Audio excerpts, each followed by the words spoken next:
नमस्कार दोस्तों। आज 21 जून के करंट अफेयर में आपका स्वागत है। आज का करंट अफेयर डिस्कस करेंगे। पहला जो न्यूज़ है इस्टोनिया के बारे में। ये फर्स्ट बाल्टिक कंट्री है जिसे लीगलाइज किया है सेम सेक्स मैरिज को। और बाल्टिक नेशन की बात करें तो लिथुआनिया और इस्टोनिया तीनों मिला को बाल्टिक कंट्री कहते हैं। आइए, इस्टोनिया पहला कंट्री जहां बना है जहां सेम सेक्स मैरिज की बात की गई। ये एक इफेक्टिव रूप से 2024 से लागू होगा। अगला जो न्यूज़ है अमित अग्रवाल के बारे में। अमित अग्रवाल आईएएस ऑफिसर हैं। इन्हें हाल फिलहाल अभी न्यू सीईओ यूआईडीआई का बनाया गया है। ये कहा जाता है इसके पहले ये एडिशनल सेक्रेटरी या joint secretary ministry of finance में थे और अभी हाल फिलहाल इन्हें सीईओ बनाया गया यूआईडीआई। इसी के तहत हम लोग का आधार कार्ड बनता है। अगला जो न्यूज़ है एसबीआई बैंक के एमडी स्वामीनाथन को, अभी इनका पूरा नाम है स्वामीनाथन जनकिरमन, इन्हें हाल फिलहाल में डिप्टी गवर्नर बनाया गया है आरबीआई का। अगला जो न्यूज़ है उड़ीसा से है। ये जगन्नाथ यात्रा भी चल रही है वहाँ पे, और ये इस बार देखा गया है कि लगभग अलग अलग देश से, पूरे वर्ल्ड से लगभग 10 लाख पीपल इस रथ यात्रा को ज्वाइन किया गया है। और इस रथ यात्रा में कहा जाता है कि पूरा हिंदुओं का सबसे बड़ा फेस्टिवलों में से एक माना जाता है। और ये जो रथ यात्रा स्टार्ट होती है पूरी टेम्पल से लेकर के श्री गुंडीचा टेम्पल तक वहाँ इंक्लूड होता है। अगला जो न्यूज़ है अभी हाल फिलहाल नितिन गडकरी जो एक केंद्रीय मंत्री हैं, उन्होंने हरियाणा में 4 नेशनल हाईवे प्रोजेक्ट का अनाउंस किया है, जो कि सोनीपत, करनाल, अम्बाला ये सब हरियाणा में ही है। यहाँ पर 3,835 करोड़ की लागत से ये बनना है। फिर ये कनेक्टिविटी जो होगा हरियाणा, पंजाब, जम्मू कश्मीर को आसानी से जोड़ा जा सकता है। अगला जो न्यूज़ है अभी इंडिया और इराक दोनों ने ज्वाइंट कमीशन मीटिंग अभी हुआ है न्यू दिल्ली में, जो कि petroleum minister of petroleum, natural gas and housing of urban affair हैं श्री हरदीप सिंह पुरी, इन्होंने इनॉग्रेट किया। आइए, जो इंपोर्ट जो पेट्रोलियम का होता है, जो कच्चा तेल का होता है, उसी के बारे में ये बैठक थी। तो ये 18वां सेशन था इस बैठक का। अगला जो न्यूज़ है 21 जून को वर्ल्ड हाइड्रोग्राफी डे भी मनाया जाता है, जिसको अटेंड करने के लिए राजनाथ सिंह ने इस प्रोग्राम को अटेंड किया था, जो कि कोची में अभी हो रही है। अगला जो न्यूज़ है रोम से है। रोम जो है कि ओपन कर दिया है, एक हिस्टोरिक टेम्पल साइट है जहाँ पे जूलियस सीजर को एसेसिनेशन किया गया था, यानी कि वहाँ पे उनके मार दिया गया था जान से। अगर जूलियस सीजर की बात करें तो ये वहाँ के बहुत इम्पोर्टेंट शासक रहे हैं एक समय में, और इन्हें बताया जाता है कि ये इतना पॉपुलर थे कि वहाँ एक समय तक वो अपने वहाँ के डिक्टेटरशिप बन चुके थे। और इस डिक्टेटरशिप के कारण वहाँ के जो एक तरह से कह सकते हैं जो नोबिलिटी क्लास के लोग थे, उन्हें ये चीज़ अच्छा नहीं लग रहा था। उन्हें लग रहा था कि ये शायद जनता के रिपब्लिक के ख़िलाफ़ है, और फाइनली उन्हें मार दिया जाता है। तो जहाँ पे मारा गया था उन्हें वो जगह को अभी हाल फिलहाल ओपन कर दिया गया है लोगों के लिए। अगला जो न्यूज़ है ये अभी इंडिया ने एक गिफ्ट किया है वियतनाम को फ्री ऑफ कॉस्ट आईएनएस कृपान।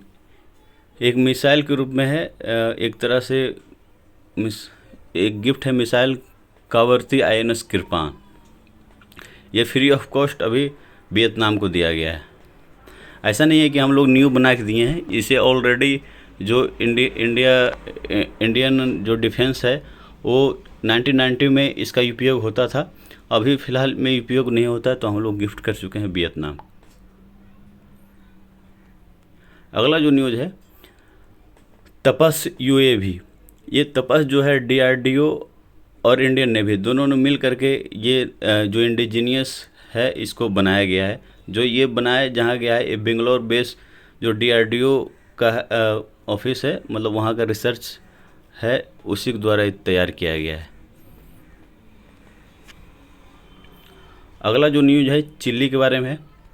अभी चिल्ली में एक नया स्पीसीज जो रिमेन है, अभी के समय में डायनासोर तो जिंदा नहीं है, लेकिन उनके जो रिमेन है न्यू स्पीसीज, जैसे उसमें डक बाइल देखा गया है जो कि फाउंड किया गया है चिल्ली में।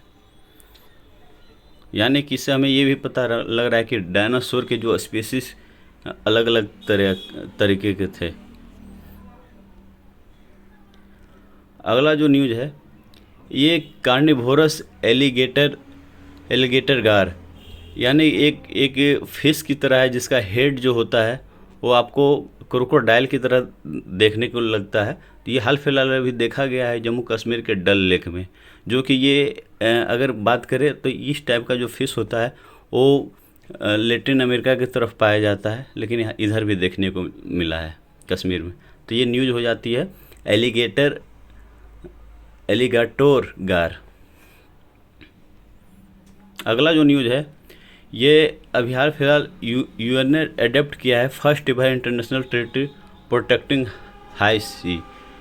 मतलब कि अभी आज के समय में इतना पोल्यूशन बढ़ चुका है कि हम लोग सी तक नहीं छोड़े हैं। सी में भी बहुत सा जो तेल का कहीं कहीं सींचना हो जाता है शिप से, और भी तरह तरह का पोल्यूशन, तो जिसके कारण जो मेरीन जो लाइफ होती है वो भी इफ़ेक्ट करता है। और मैक्सिमम जो ऑक्सीजन हम लोग को आता है वो भी ओशियन से ही आता है। तो अब ज़रूरत है कि हम लोग एक ट्रीटी बना करके जो सी है उसको प्रोटेक्ट करें, उसको पोल्यूशन से बचाएं। तो वहाँ पे बहुत सारे कंट्री मिल के ने ये साइन किया है, और ताकि उसके जो पोल्यूशन हो रहे हैं उससे बचाया जा सके।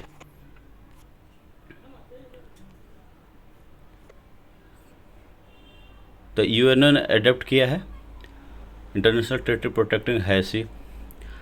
अगला जो न्यूज़ है, ये लगभग पिछले साल को इसी समय में जो फ्रांस और कोस्टा राइस अनाउंस किया गया था कि जो 2025 का ओशियन कॉन्फ्रेंस होगा। ओशियन कॉन्फ्रेंस बेसिकली ओशियन का जो प्रोटेक्टिंग करने के लिए जो बात रखी गई थी, जो अगला होगा वो फ्रांस और कोस्टा राइस दोनों मिलके करेंगे, लेकिन ये होगा आयोजन फ्रांस में। तो हमें ये एग्ज़ाम के पर्पज़ से ये देखना है कि ओशियन कॉन्फ्रेंस इन 2025 कहाँ होगा, तो फ्रांस में होगा। अगला जो न्यूज़ है, अथर सलमान रुश्दी। ये सलमान रुश्दी बहुत पॉपुलर पर्सनालिटी हैं। इन्हें बहुत सारे अवार्डों के रूप में जाना गया है, जैसे यहाँ इन्हें बुकर प्राइज़ भी पहले भी मिल चुका है। ये भी हाल फिलहाल न्यूज़ में है कि यहाँ पे जो जर्मन प्राइज़ होता है, peace prize of the German book, इन्हें हाल फिलहाल मिला है। और ये ब्रिटिश अमेरिकन ऑथर हैं जो कि ये अवार्ड को लेंगे फ्रैंकफर्ट में अक्टूबर 22। तो ये ध्यान रखना है कि सलमान रुश्दी, इन्हें the peace prize of German book मिलने वाला है। अगला जो न्यूज़ है, दक्षता एक प्रोग्राम लॉन्च किया जा रहा है गवर्नमेंट द्वारा, इंडियन गवर्नमेंट द्वारा, जिसके तहत ये अट्रैक्ट करेंगे जो भारत के यंग लोग हैं जो तरह तरह के डिपार्टमेंट में या अलग अलग क्षेत्र में उन्हें पास अलग नॉलेज है, स्किल है, जिससे वो सरकार के साथ मिल के काम कर सकते हैं। और एक प्लेटफॉर्म तैयार किया गया है जो ऑनलाइन होता है कि आप वहाँ से जुड़ करके गवर्नमेंट के साथ काम कर सकते हैं, जिसको कर्मयोगी प्लेटफॉर्म कहा गया है।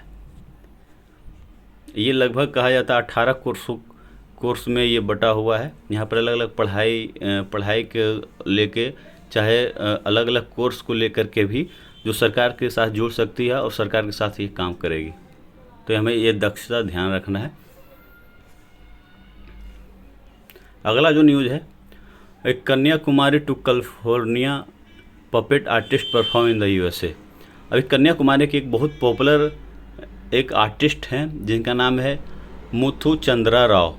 ये मुथु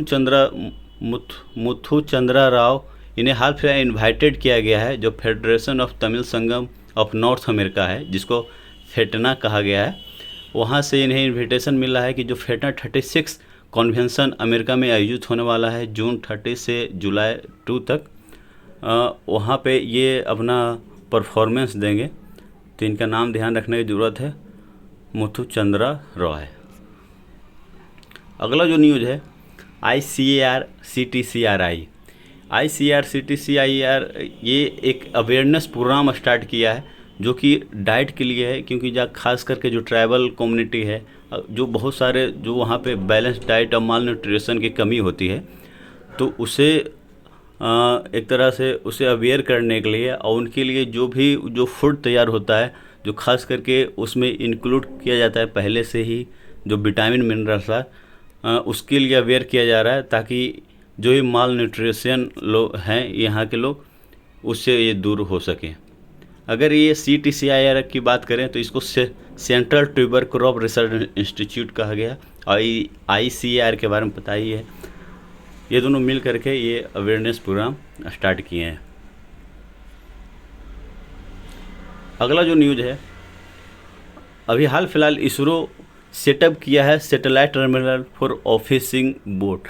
लगभग जितने कोस्टल स्टेट हैं, 13 कोस्टल स्टेट हैं, लगभग सब के लिए इसरो ने सैटेलाइट सेटअप किया है, ताकि जो फिशिंग जो बोट होते हैं उन्हें निर्देश दिया जा सके कि कहाँ किस समय भी, और उसमें क्लाइमेट चेंज और बाढ़, साइक्लोन, ये सब से अवेयर रह सके, और जिसमें है कि जान माल की हानि कम हो सके। और दूसरा पक्ष भी ये भी है कि वो गलती से दूसरे देश की जो बाउंड्री होता है, इंटरनेशनल बाउंड्री, उधर ना चले जाएं, तो इसे गाइड किया जाएगा ये सैटेलाइट द्वारा, जो कि इसरो द्वारा तैयार किया गया है।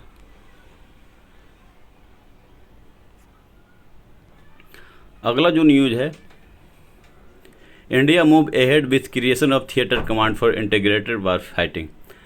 इसका मतलब ये है कि जो इंडिया का एयरफोर्स, नेवी और मिलिट्री, तीनों को एक ही में इंटीग्रेट किया जाएगा, आपस में तीनों को लिंक करके एक थिएटर कमांड तैयार किया जाएगा, जिसके जो उसकी प्रमुख CDS होते हैं। और ये न्यूज़ पहले से चल रहा है, 2 साल से पहले ही। अब इसे एक तरह से फुल फॉर्म, जैसे वार के सिचुएशन में किस तरह से कंक्लूड किया जाएगा, ये इसका बारे में भी न्यूज़ चल रहा है। तो ये थिएटर कमांड का मतलब यही होता है कि सारे जो डिफेंस हैं अलग अलग विंग के या अलग अलग ब्रांच के, उसको सबको कंक्लूड करना है और सब एक ब्रांच के नीचे लाना है। और आज का जो डेट है वो इंटरनेशनल योगा डे है, जिसका इस साल का जो थीम था वो योगा फॉर वसुधैव कुटुम्बकम, है ना। ये तो आज के लिए इतना ही। थैंक यू दोस्त, फिर मिलते हैं कल।